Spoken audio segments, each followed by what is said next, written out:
Halo teman-teman, apa kabar semua? Hari ini saya senang sekali ya bisa bikin konten lagi. Aduh, ternyata bikin konten tuh nggak gampang ya. Susah, harus banyak ide, harus banyak waktu. Karena ya selain bikin materi, juga editing, lalu upload ke ke YouTube dan sebagainya. Saya awal waktu bikin channel ini sebetulnya sih nggak ada kepikiran mau ke toys fotografi ya. Awal channel saya kan fotonya kan street yang kalian bisa lihat di video-video saya sebelumnya. Tapi saya berpikir karena COVID kemarin akhirnya saya memutuskan untuk berhenti. Saya lebih mau cari aman aja, motret di rumah, nggak harus kemana-mana. Lalu saya bisa simpan dana saya bisa gunakan uang saya untuk investasi ke mainan. Lalu kalau saya butuh-butuh uang, saya bisa jual. Nah, kalau di street atau di foto landscape, saya keluar uang terus. Yang dapat cuman gambar-gambar tok. Jadi kalau hanya hobi saja foto landscape, saya pertimbangkan matang-matang, lalu saya beralih ke fotografi mainan. Nah, bikin konten di fotografi mainan tidak segampang bikin konten street foto yang pakai action cam, taruh di chest ini, taruh di dada, lalu kita motret sana sini. Jadi akhirnya saya coba bikin YouTube ini, saya berubahkan ke action figure fotografi ya, atau ke toys fotografi. Ternyata dalam perjalanan saya berusaha untuk mencoba bikin channel ini nggak gampang. Seperti saya katakan tadi, itu butuh yang namanya ide, butuh yang namanya butuh effort lebih agar apa yang disampaikan ini bermanfaat bagi teman-teman. Oh iya, sekali lagi untuk mengingatkan bahwa ini channel hanya untuk teman-teman fotografer pemula atau teman-teman yang ingin mengetahui tentang dunia fotografi action figure yang dasar ya, atau awal-awal. Jadi kalau untuk ke expert, terus terang aja saya masih jauh dari expert, saya masih jauh dari jago.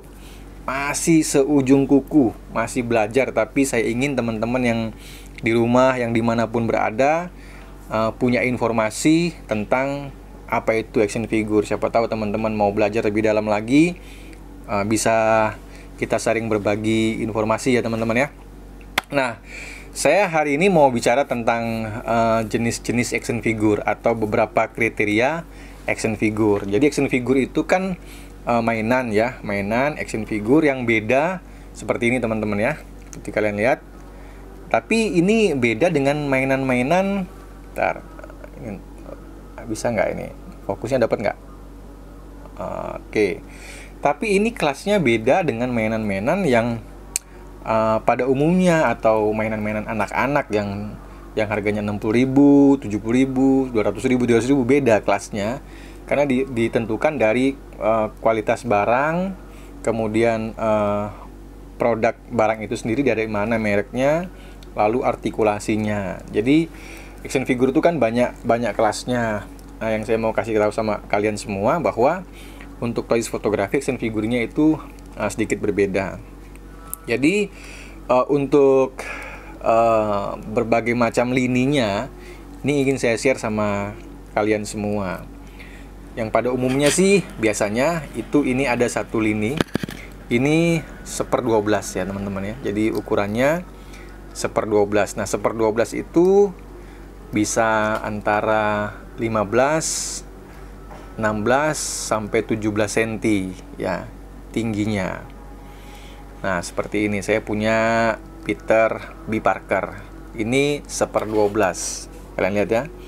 1/12 itu kecil tapi paling enak di foto sebetulnya, karena dioramanya juga, beberapa diorama pendukung itu cocok untuk 1/12. Dan teman-teman diorama maker itu biasanya bikin diorama ukurannya 1/12 seperti ini. Nah, ini action figure ukuran 1/12. Lalu juga ada action figure ukuran 1/18 seperti ini. Ini 1/18, mereknya Joy Toy. Nah, Joy Toy itu dia lebih banyak ke arah seperti army gitu ya.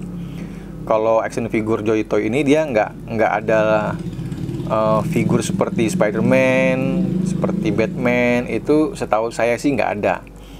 Nah, jadi dia lebih banyak ke army kayak gini nih ya. Ini salah satu contohnya. Saya ada beberapa contoh yang lain seperti ini. Ini juga Joy-Toy Super 18 ya. Dia ukuran Super 18 ini, atau ukuran Joy-Toy ini, sebentar ya, saya cek di penggaris saya dulu. Kurang lebih ukurannya 10 cm, tingginya hanya 10 cm.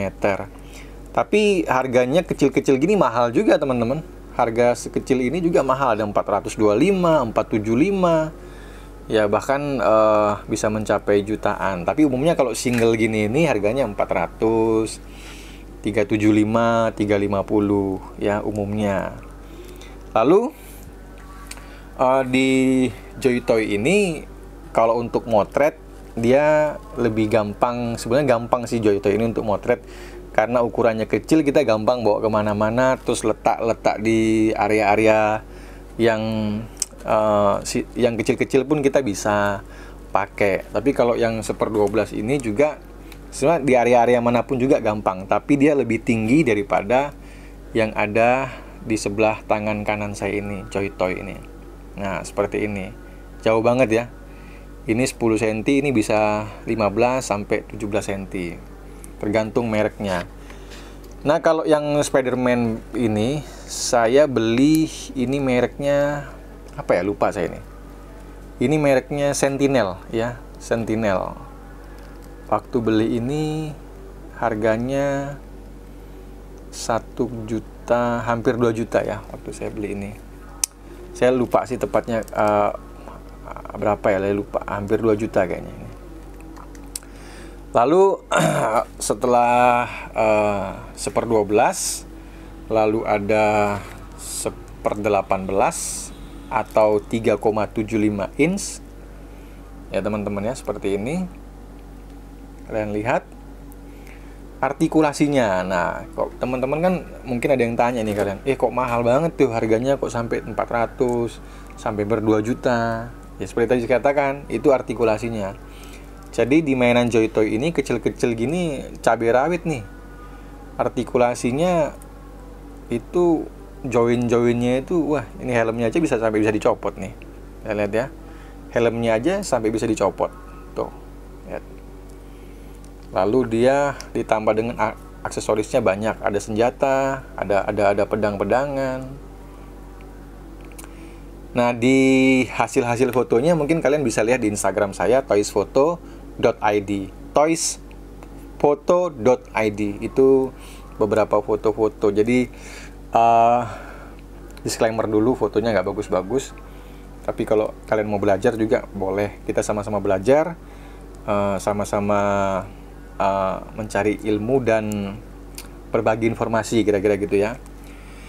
Nah, balik lagi ke artikulasi. Jadi ini kecil-kecil ini artikulasinya banyak banget. Untuk lebih detailnya kalian bisa cek di YouTube tentang Joy-Toy ini dan lihat artikulasinya. Sebentar, ada telepon masuk. Nah, oke teman-teman ya, sorry ya tadi ada telepon, saya harus jawab, saya harus angkat. Dan sekarang saya lanjutkan lagi tentang artikulasi, masih dari artikulasi teman-teman ya. Jadi Joy-Toy ini artikulasinya cukup banyak ya. Seperti yang ini 1/12 ini, artikulasinya sama dengan Joy-Toy, sama persis, banyak juga. Lalu yang membedakan hanya di ukuran dan memang harganya. Joy-Toy itu figurnya kurang terkenal memang sih ya, kurang terkenal. Kayak mukanya ini kan kita nggak pernah tahu ini muka siapa, ini kan nggak terkenal. Tapi kalau untuk foto-foto atau untuk koleksi, ini Joy-Toy ini bisa kalian pertimbangkan juga. Harganya nggak terlalu mahal ya. Nah, artikulasinya kayak gini nih. Ini kakinya bisa lipat kayak gini nih. Kita mau membuat pose apapun gampang. Badannya juga bisa nekuk ke depan, tekuk ke belakang. Ini bisa.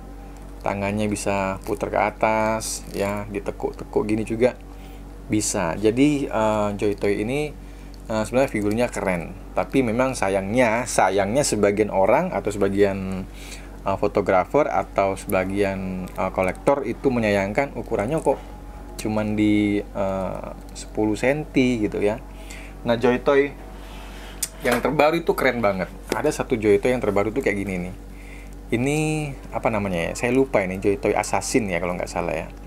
Itu keren banget nih. Dia pakai jas, ya pakai dasi.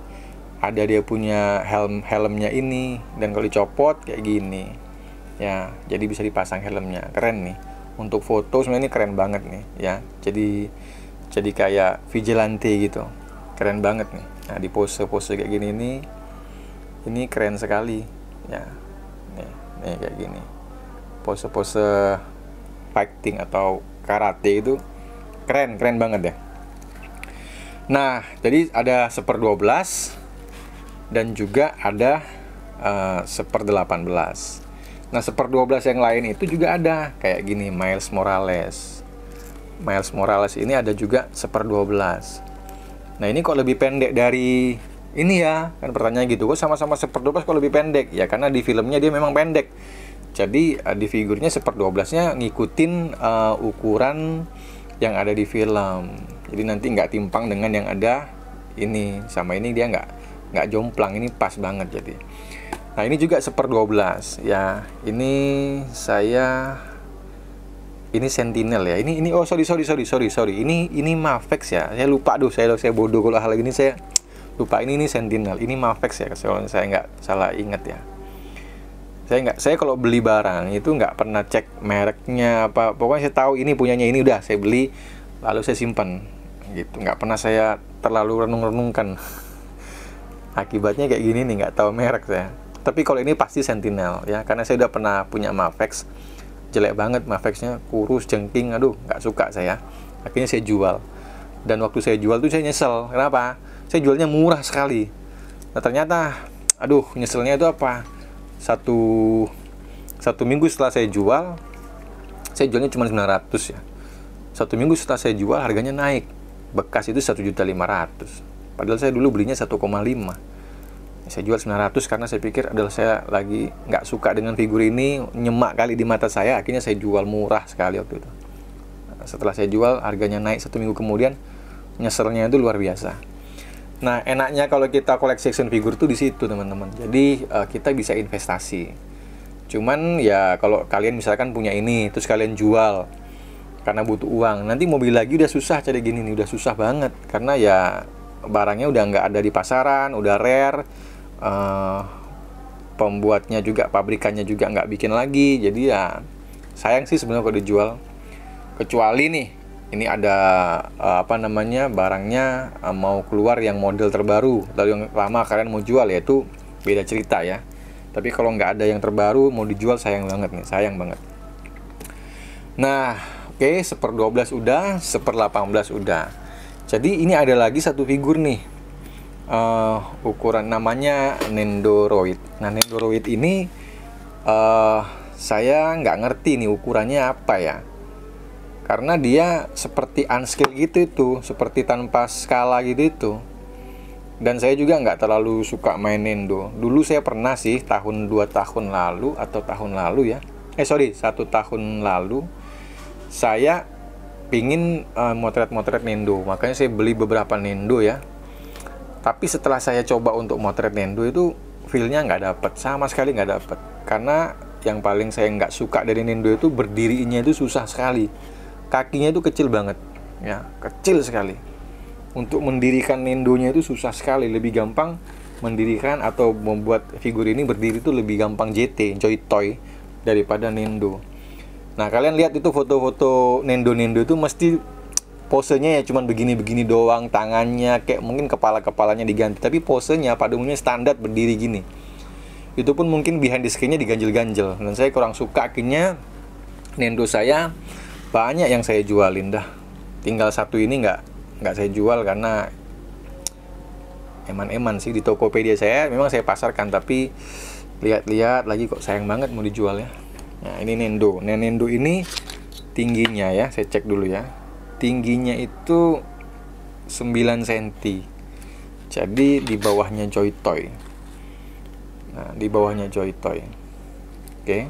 Jadi Joy Toy ini sorry kok Joy Toy sampean. Apa namanya ini?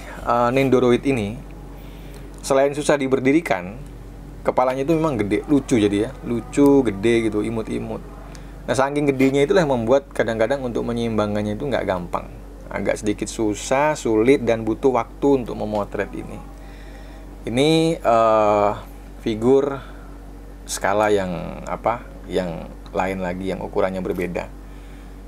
12/12 udah, 1/18 udah. Ini Nendoroid ini sudah.